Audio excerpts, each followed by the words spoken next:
இந்த வீடியோவில் நம்ம என்ன பார்க்க போகிறோம்னா 12th சிபிஎஸ்சி மேக்ஸோட ப்ராபபிலிட்டி ரிலேட்டடான கொஷின்ஸ் தான் நம்ம சால்வ் பண்ணிட்டு வந்திருக்கோம். இந்த கொஷின் 9வது கொஷின், எக்ஸாம்பிள் 9 இன் ஆர்டி சர்மா, பேஜ் நம்பர் 25.14. இது வந்து என்சிஆர்டி கொஷின் தான். ஓகேங்களா? நம்ம சேனலை ஃபஸ்ட் டைம் பார்க்க வந்துருக்கீங்கன்னா மறக்காமல் சப்ஸ்கிரைப் பண்ணிடுங்க. ஏன்னா அடுத்த வீடியோ போடும்போது உங்களுக்கு யூஸ்ஃபுல்லாக இருக்கும். ஓகேங்களா? சரி, கொஷின் ஸ்டார்ட் பண்ணலாமா?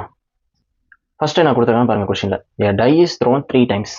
ஒரு டையை 3 தடவை தூக்கி போடுறோம்.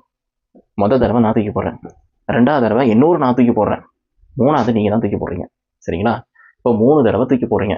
அப்படி தூக்கி போடும்போது எத்தனை விதமான பாசிபிள் ஸ்பேஸ் கிடைக்கும் சாம்பிள் ஸ்பேஸில் அப்படின்னு பார்த்தீங்கன்னா, உங்களுக்கு டையில் வந்து 6 எலமெண்ட் இருக்கும்.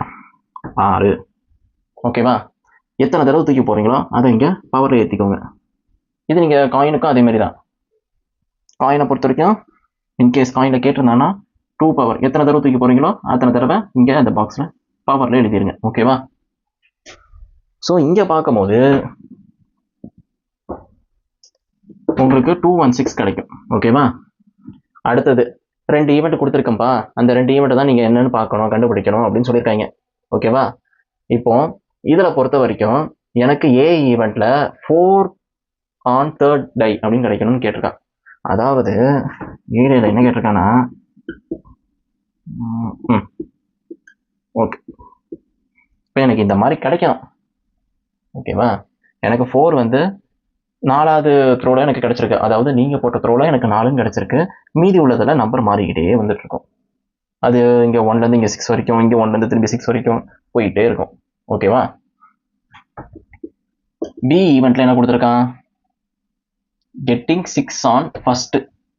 அப்போ எனக்கு 6 கிடைக்கிது ஃபஸ்ட்டில், மொதல் விஷயம். அடுத்தது என்ன கேட்டிருக்கான்? 5 on செகண்ட் த்ரோ. செகண்ட் த்ரோவில் எனக்கு 5 கிடைக்குதுங்கிறான். இப்போ 3வது தான் இங்கே 1லேருந்து 6 வரைக்கும் போயிட்டே இருக்கும். சரிங்களா? புரியுதுங்களா? அப்போ இது எழுதிடுவோமா? இது கொஞ்சம் எழுதுறது பெருசு, அது என்னிடம் எதிர்பார்க்காதீர்கள்.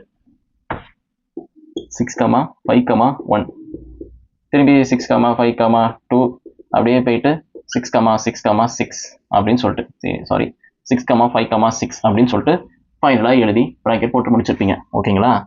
இப்போ அடுத்தது இதெல்லாம் கிவனில் தான் கொடுத்துருக்காங்க. இது ரெண்டும் கிவனில் தான், ஏ ஈவெண்ட் பி ஈவெண்ட். இப்போ கொஷினில் என்ன கேட்டிருக்காங்கன்னா, ஃபைண்ட் த ப்ராபபிலிட்டி ஆஃப் ஏ. எப்படி? இதை நோட் பண்ணிக்கோங்க பாய்ஸ். என்னன்னா, find the probability of A. ஃபைண்டுன்னு கேட்குறான். அடுத்தது எப்படி தனித்தனியாக பிரிக்கிறேன் பாருங்க. given that A has already occurred. அப்போ ஒரு விஷயம் நடந்துருச்சு ஆல்ரெடி அப்படின்னா நம்ம டினாமினேட்டரில் போடுவோம். சரிதானே?